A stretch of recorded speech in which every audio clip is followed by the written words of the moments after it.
All right, it's the offseason for the Pelicans. So what draft picks does the team have? How many? Where are they going to be? And are they able to make a splash in free agency? And what does the roster look like going into that period? Let's break it all down in today's episode of Locked On Pelicans. Let's go.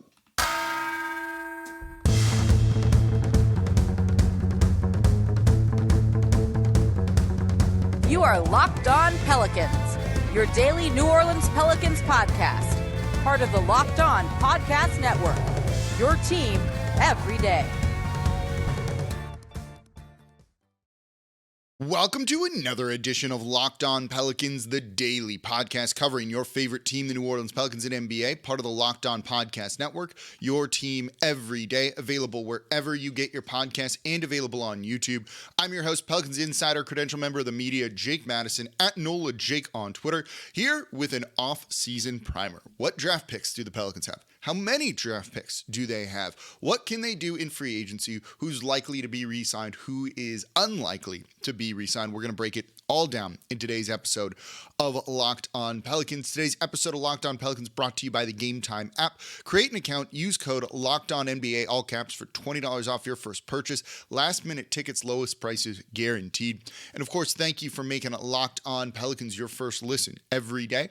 We're free and available wherever you get your podcasts and on YouTube, part of the Locked On Podcast Network, your team every day. And if you're an everydayer, you listen Monday through Friday, because that's what we do here, I appreciate you. It's going to be a busy offseason for the Pelicans, an interesting offseason for the Pelicans, and we're going to be covering it all here. So let's dive right on in. Let's start with the draft picks, because that's going to be the thing that's coming up sooner rather than later. That's the NBA lottery, which will be held next month, and then the draft about a month after that. What's going on with the Pelicans draft pick situation? So there was a lot of talk this season about the Lakers pick, all of that.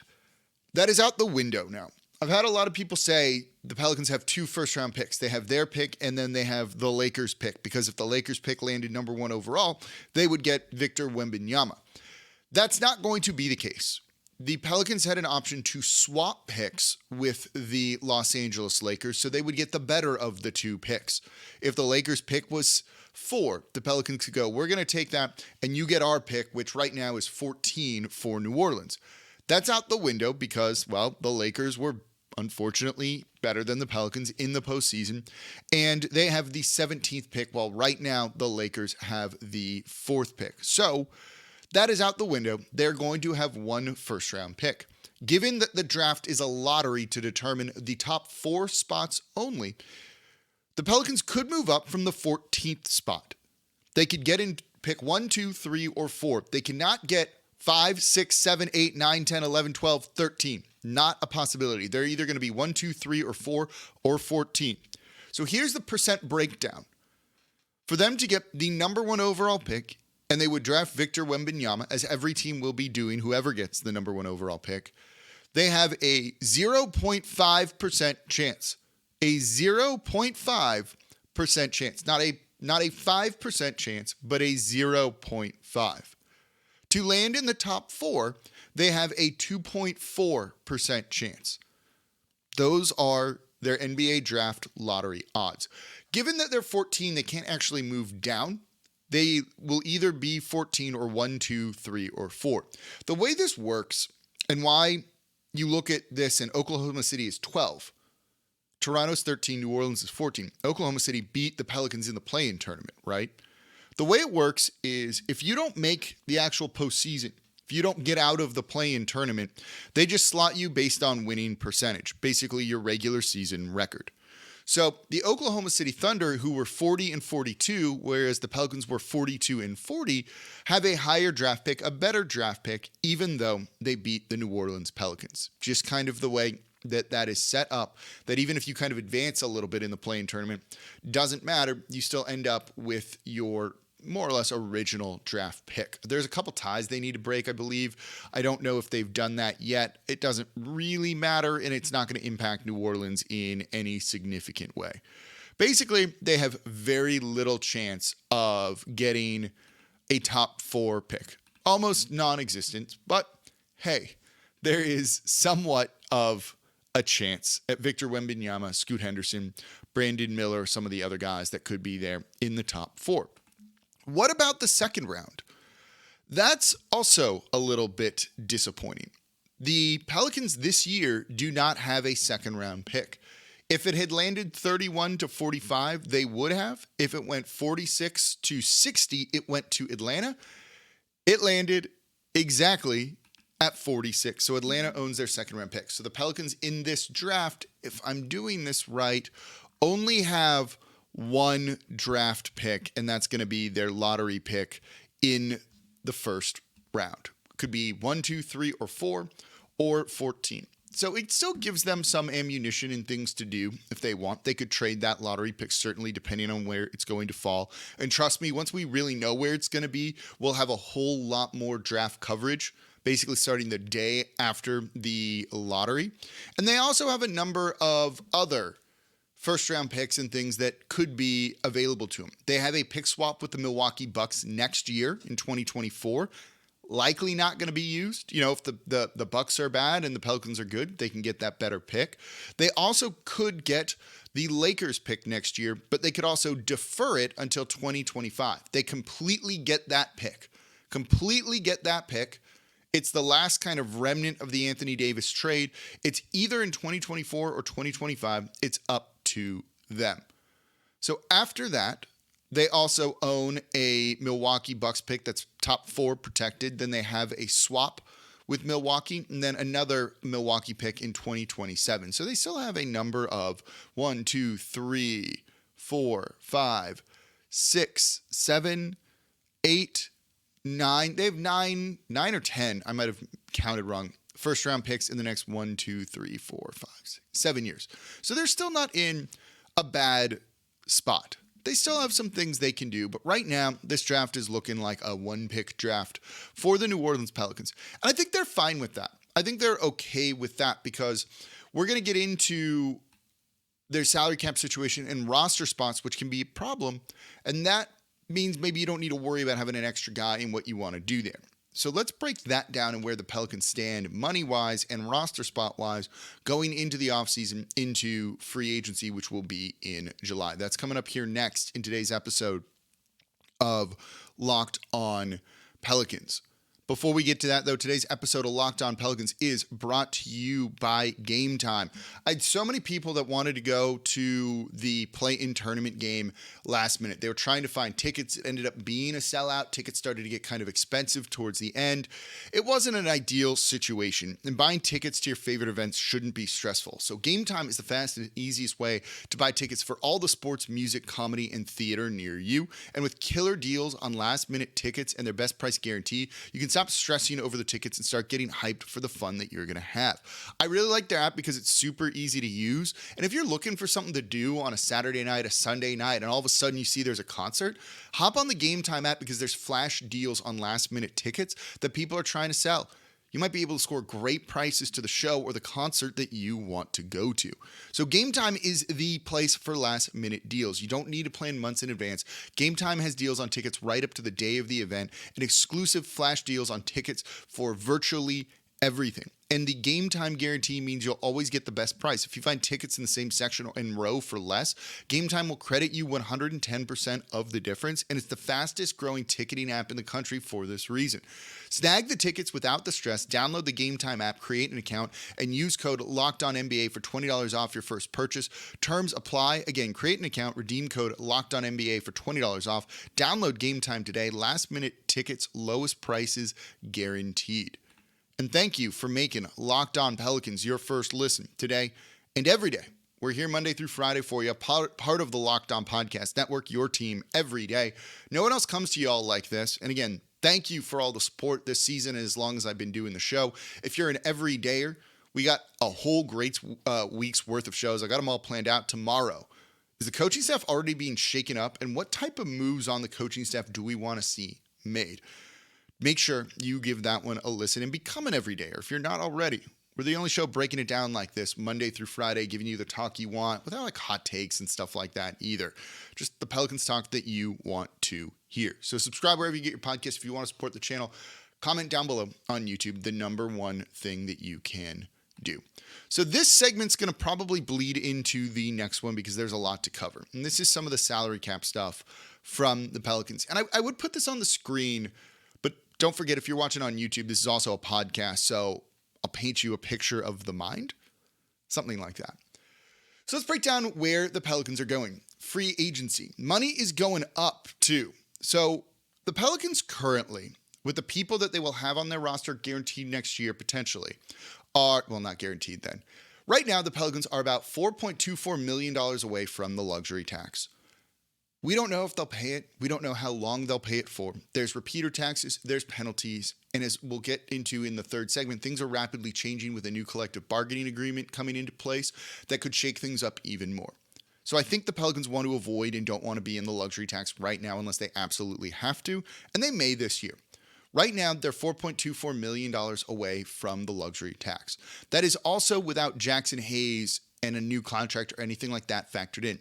That is for CJ McCollum, Brandon Ingram, Zion, Jonas, Larry Nance Jr., Dyson Daniels, Kyra Lewis Jr., Garrett Temple, Trey Murphy III, Billy Hernangomez, Najee Marshall, Jose Alvarado, Herb Jones. They are $4.24 million away. Now, Billy Hernangomez has a team option for $2.559 million. They cannot pick that up and he becomes a free agent.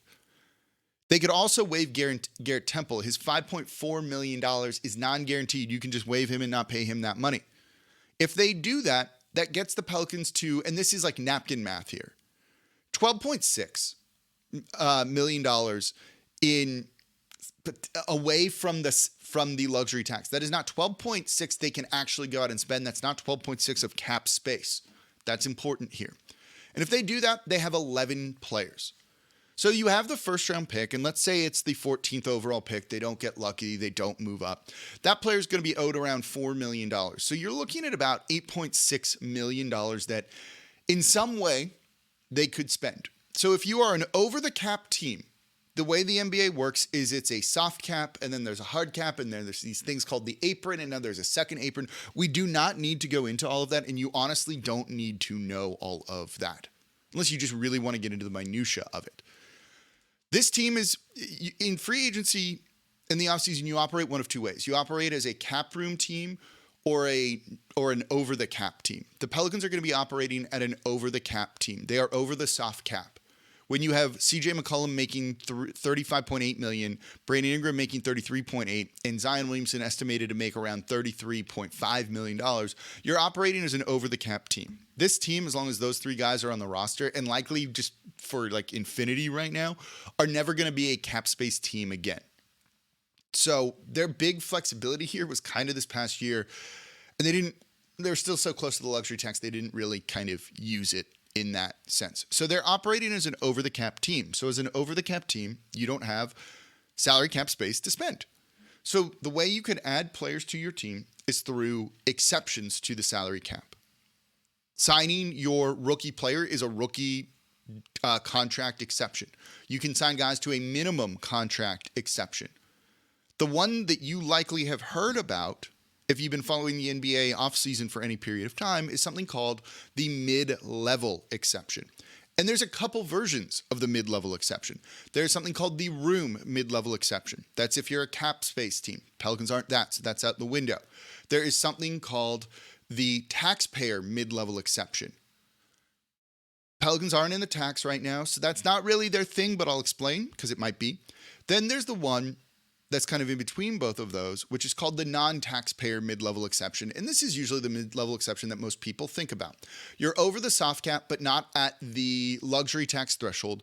So you get some money to spend to add players to your team. That right now is going up this year. It used to be $10.5 million. You could sign players to a 3-year deal on that. It's going up to $12.2 million. So in theory, the Pelicans could spend up to $12.2 million. If they use that whole amount, especially if they sign their rookie, it puts them into the tax, where you're supposed to be using the smaller taxpayer mid-level exception. This does something. It triggers a hard cap. You often hear that thrown about, and it scares people. There's limitations if your team is hard capped. You are not allowed to receive players in a sign-and trade. There's a certain amount of money you can max spend. It's not actually the end of the world. It doesn't really impact a lot of people or a lot of teams because they're never going to get to those levels anyway. And in fact, the Pelicans were hard capped 2 years ago because they signed Devontae Graham in a sign-in trade. So being hard capped, if that's what the Pelicans end up doing, is not usually the biggest deal. It just limits things that you could do. I don't know if the Pelicans want to do that and maybe want to keep some flexibility because of all the draft picks that they have. So you're looking at 12 guys on this roster with the first round pick signed. Maybe they sign EJ Liddell, though he's on a 2-way deal, so maybe they just want to kind of keep him there. And having not played for this past year, maybe they want to get him a lot of work in the G League just to kind of get back up to speed before signing him to the active roster. You know, and that's without Billy Hernan-Gomez. You could pick up his team option at $6 million. That takes you down to about, $6 million to spend, and now you're looking at 13 guys on the roster. You could sign someone with that $6 million and potentially still avoid or get right up to the luxury tax or pretty close to it. That'd leave them, if they spent $5 million, they'd have about $1 million in wiggle room. It's not a bad place to be in if you're this Pelicans team, and that gives you 14 guys now. And now you have an extra roster spot. Maybe you make an uneven trade or something along those lines during the season. You know, that's likely where they're going to maybe end up being. Again, this is back of napkin math at a bar. We're writing some numbers down to try and figure it out. That's kind of where we are. So I might be off on certain things here, but we'll get those a little bit closer, and I'll run it through a spreadsheet, maybe even share that with y'all a little bit later. So that's kind of where the Pelicans stand. They don't have a ton of flexibility. They could maybe go out and sign a good enough player. Maybe a backup big man, depends on what they're doing with Billy Hernan-Gomez. I'm sure he doesn't really want to be here, so I wouldn't be shocked if him and his agent are kind of like petitioning the Pelicans to try and like cut him essentially and let him go and be free. And also keep in mind that Najee Marshall's on a team option, so is Herb Jones, and Jose Alvarado's contract is not fully guaranteed, though certainly he's going to be on the team next year. We don't need to worry about that. And then he has a team option after that. So that means Najee and Herb do need new deals.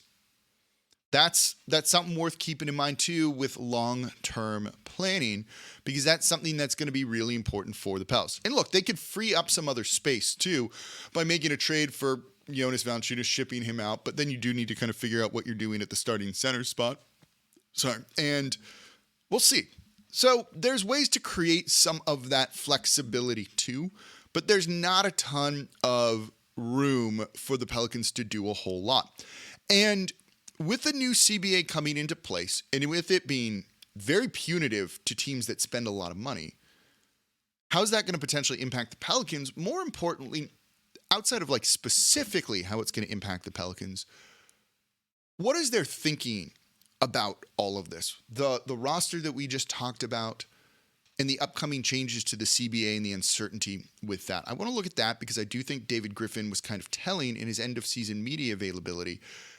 Let's break it all down coming up here next in today's episode of Locked On Pelicans. Before we do that, though, today's episode of Locked On Pelicans is brought to you by PrizePicks. PrizePicks is daily fantasy made easy. You want to take De'Aaron Fox? Oh, boy. To go over 27.5 points, you can do it.